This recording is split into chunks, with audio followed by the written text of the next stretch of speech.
কোনোবা দুৰ্জন হৈ মোৰ দেহৰ আত্মা ভোজনৰ কাৰণে হাত ভৰি অপমান কৰিছা তেতিয়াহ'লে আজিৰ পৰাই তই মাংস হৈয়েই থাক আৰু কোন যদি তই সঁচাকৈয়ে মাংস হ তেনেহ'লে এই মাংসৰ পৰাই সুন্দৰ শিশু এটিৰ জন্ম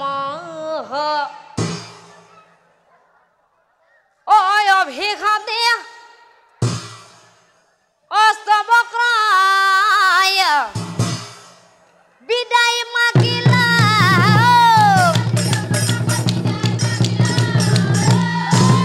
আৰু সেই মাংসৰ পৰাই সুন্দৰ শিশু এটিৰ জন্ম ল'ল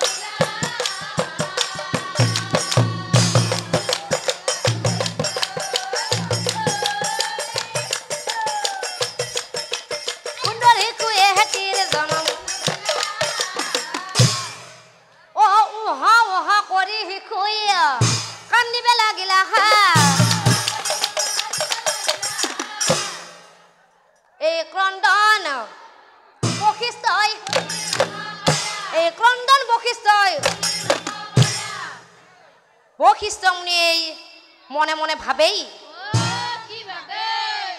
সেই নদীৰ পাৰত কোনোবা শিশুৰ ক্ৰন্দন ঠিক আছে মই চাই লওঁ হেন ভাবে বশিষ্ঠ হেনত বহিলা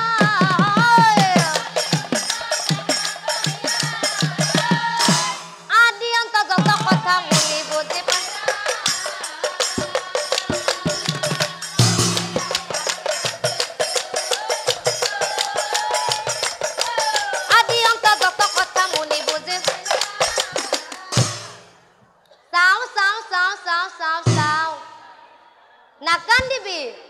নাকান্দিবি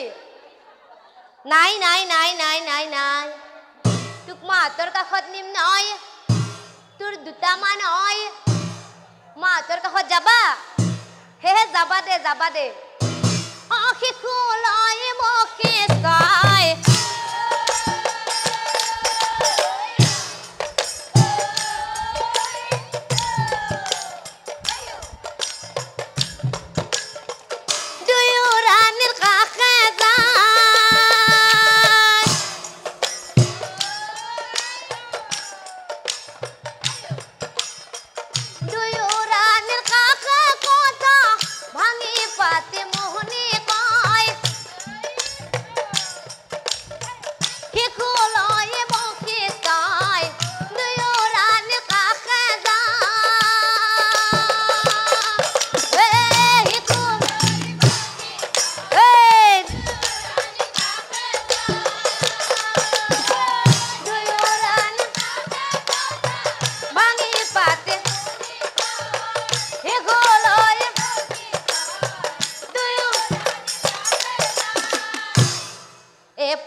দেখি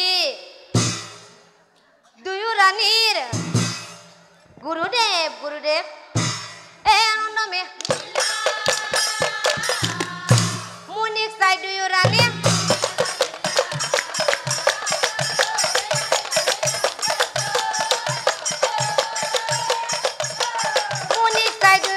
কহি বেলা গুৰুদেৱ যিহেতু গুৰুদেৱ পুত্ৰটিক আমাৰ ওচৰলৈ আপুনি আনি দিলে হে গুৰুদেৱ মই কি ক'ব খোজো জানেই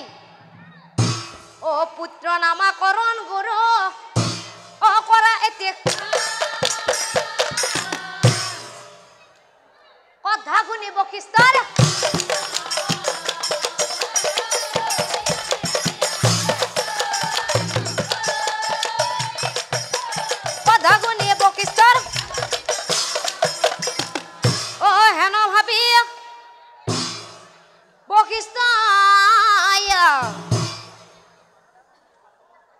বননত বহিলা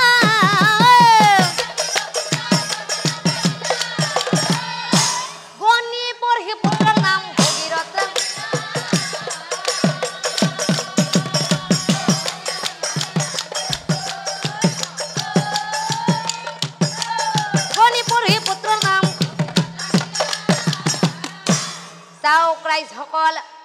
আৰু মোৰ সন্মুখত থকা দুয়োৰাণী মই এই ল'ৰাটোৰ গ্ৰহ নক্ষত্ৰবোৰ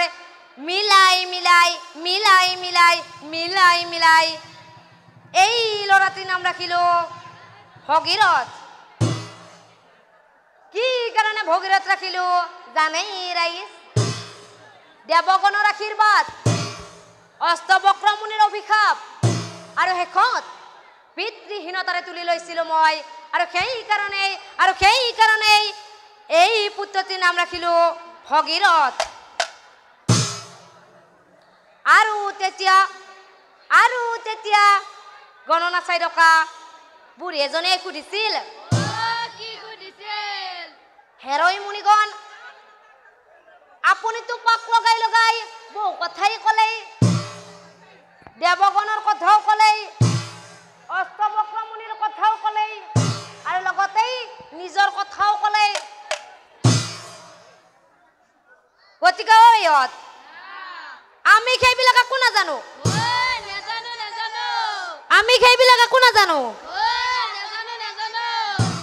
আমি মাত্ৰ এইটোৱেই জানো এই পুত্ৰটিৰ পিতৃ ক'ত অ মুনি বহু কথা ভাঙি কলা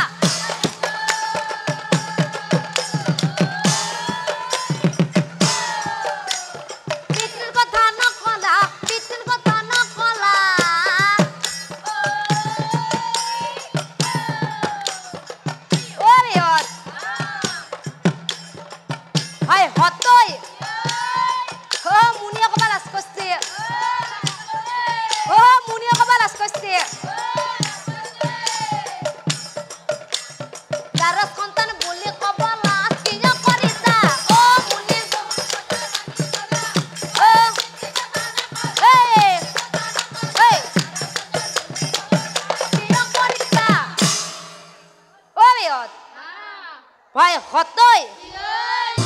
খেলা খেলবা যাবি না যাবি